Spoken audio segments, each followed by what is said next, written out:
The Anvil Odin is a planned capital-sized battlecruiser in Star Citizen, armed to the teeth with an arsenal of hard-hitting firepower, hangar bays for support craft, and a variety of other facilities. As the largest player-purchasable warship by some way, the Odin is likely to be the pinnacle of multi-crew combat gameplay when it hits the verse. Naturally, the idea of being aboard such an immense warship has got many excited about the possibilities on offer with the Odin. I'm Forrester, and welcome to the Drydock, a series which delves deeper into the ships of Star Citizen. This video will explore the background behind the Odin both in and out of game, then take a look at some of the attributes and statistics of the ship before considering how that might all translate into gameplay. There are timestamps in the video description, although if you're interested in the Odin, you might prefer to watch this one all the way through. And whilst this channel usually focuses on what's currently in-game, necessarily this video will navigate the treacherous space that is speculation territory. Whilst every effort has been made to approach this video accurately, sometimes information is sparse and much is subject to change as time goes along, and that's especially true of concept launches. So please treat the content with a pinch of salt and not as a definitive promise as to what will happen. All of that said, let's dive into the background of the Odin. The furthest lineage of the Odin traces back to a letter from the chairman back in August 2013 that a flyable ship class for a battlecruiser would enter the game. At the time, there was no promise that it would be player purchasable. That changed in September 2025 when an announcement was made that a battlecruiser would be on the way. In April 2026, an obscure reference was included on the Galactopedia. Subsequently, an application process was announced for prospective captains to apply for an Odin Founders Club before a final concept announcement in May 2026, along with a concept sale, said to be the final concept sale for a non-flyable ship. In the game universe, the Odin is still under development. Anvil Aerospace, the fictional manufacturer of the Odin, has described the ship as the future of modern naval warfare in 2956. On concept announcement in 2026, the Odin was offered for sale at an eye-watering $5,000 or $5,900 in store credit. The stated purpose for the Odin is as a combat-oriented capital ship, bristling with large weapons that will excel against larger targets and project power for a large group of players. As with contemporary and historical cruisers, the Odin is equipped with a range of facilities to make it somewhat independent when out of port, albeit it's far more likely to be effective when deployed as the centerpiece of a fleet with some escorts. It's unclear whether the Odin carries any landing gear, but due to the size of the ship, it seems more likely that it is spaceborne or atmospheric in nature. Based on current information, the Odin would have a total length of 752 meters, a total width or beam of 222 meters, and a total height or depth of 213 meters. For context, that's more than 3 times longer than the Idris in-game. These dimensions may well change over time as the ship is further developed. The total mass of the Odin is still to be determined. By way of components, the Odin is expected to be equipped with a capital-class radar and 6 medium-sized computers. Power would be provided by 6 capital-sized power plants, with cooling provided by 4 capital-class coolers. Defensively, the Odin would carry 6 capital shield generators. Those specifications also list fuel tanks of undetermined sizes. Both the quantum drive and jump drive, however, are listed as capital-sized. To propel the Odin, the specifications list 13 main thrusters, 10 retro thrusters, and 32 fixed maneuvering thrusters located around the ship to help it turn and translate. Some of the main thrusters are located at different points of the ship, such as below, to each side, and behind the conning tower. By way of armament, the specifications for the Odin list a variety of weapons. Bear with me, there are 23 turrets on this one. The pilot controls a size 12 laser on the nose of the ship. There are additionally 2 size 12 manned turrets with 3 ballistic guns attached, 1 turret dorsal and 1 ventral. Another 3 size 10 manned turrets with single weapons add to this loadout. Then, the Odin carries 8 remote turrets armed with a size 10 ballistic cannon. These remote turrets are all operated from a remote turret combat room. For situations where size 12 and 10 turrets are too big, the Odin further holds 8 manned turrets armed with dual size 8 weapons.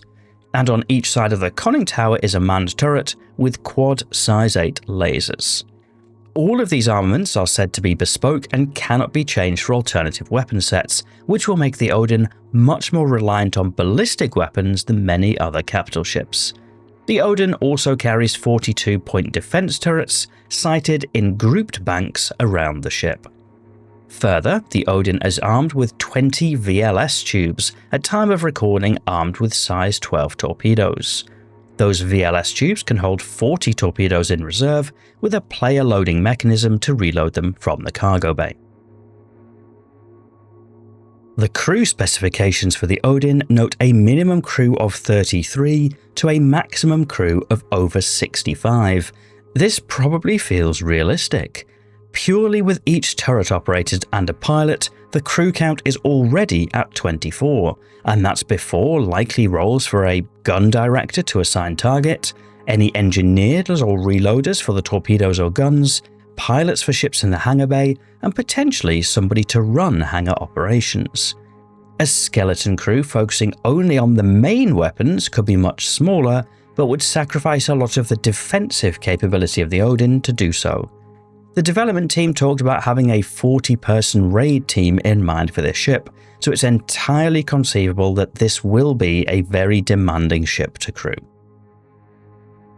As a battlecruiser, the Odin is said to carry a range of amenities, the usual things like habitation and beds for the crew, an eating area, but so much more.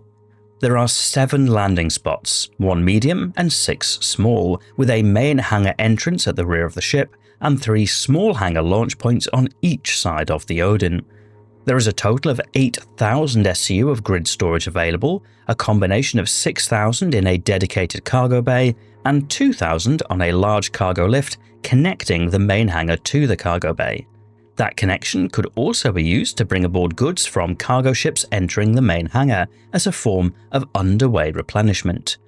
From the extensive ballistic and torpedo armament, as well as onboard fighter or gunships, it's conceivable that much of this cargo storage would be reserved by crews to carry spare ammunition or fuel.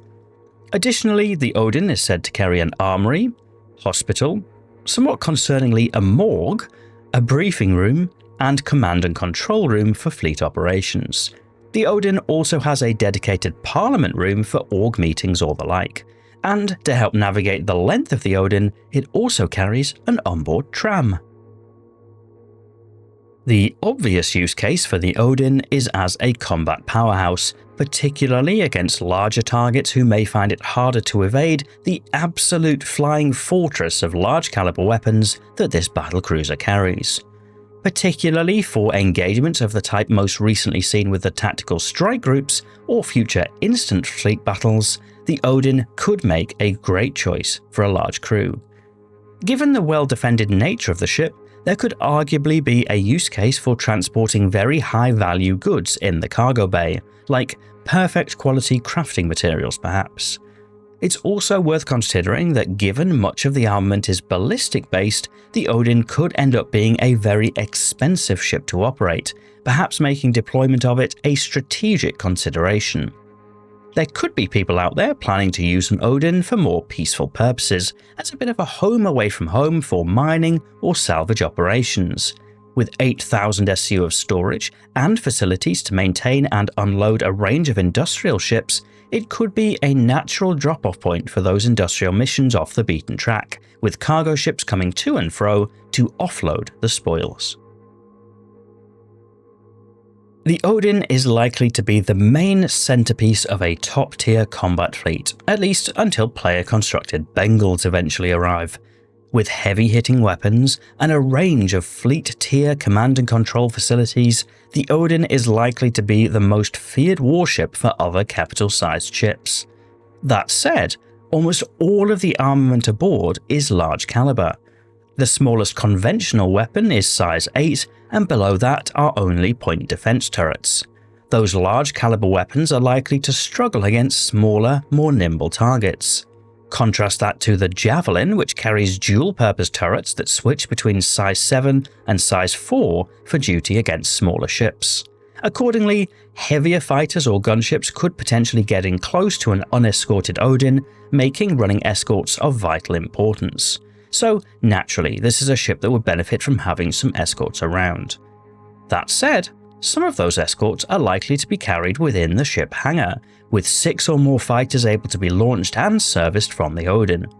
For those who've been able to purchase an Odin, and those who'll be able to crew it, this battlecruiser is likely to be the crown jewel in a combat fleet, the envy of allies and the bane of enemies. At the risk of going on for too long, that should pretty much wrap it up for the Odin here, and so it's over to you to share your thoughts in the video comments. If you're not yet subscribed to the channel, you might like to do that so you can get the heads up for new videos on the channel, as well as firing those cannons onto the like button if you like heavily narrated slideshows talking about fictional spaceships. Otherwise, and as always, thank you for watching.